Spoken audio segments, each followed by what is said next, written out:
I used to think my husband's sleepwalking was just another weird quirk, until I realized he never once tripped over our squeaky floorboards, not even in the dark. Every night around 2 a.m., he'd shuffle out of bed, eyes half-lidded, mumbling nonsense, and I'd watch him disappear down the hall. By morning, he'd be back beside me like nothing happened, snoring softly. The only thing stranger was our neighbor, always perfectly dressed and standing on her porch with a coffee cup, waving at me as I left for work. Her smile never quite reached her eyes.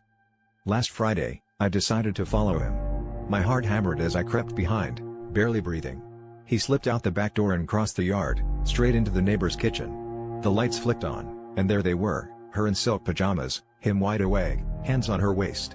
I stood outside, cold air burning my skin, watching as they kissed with the hunger of people who thought no one was watching.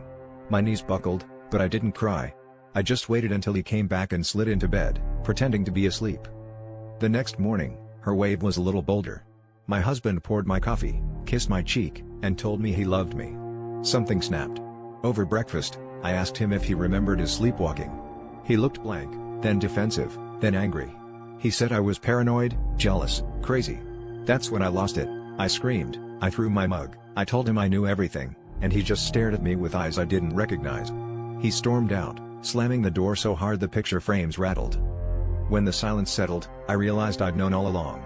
I'd ignored the signs because confronting the truth meant admitting I'd rather be lied to than be alone. The real betrayal wasn't his midnight rendezvous, it was the way I'd twisted myself into knots to keep the peace, to keep the illusion, to avoid the loneliness clawing under my skin.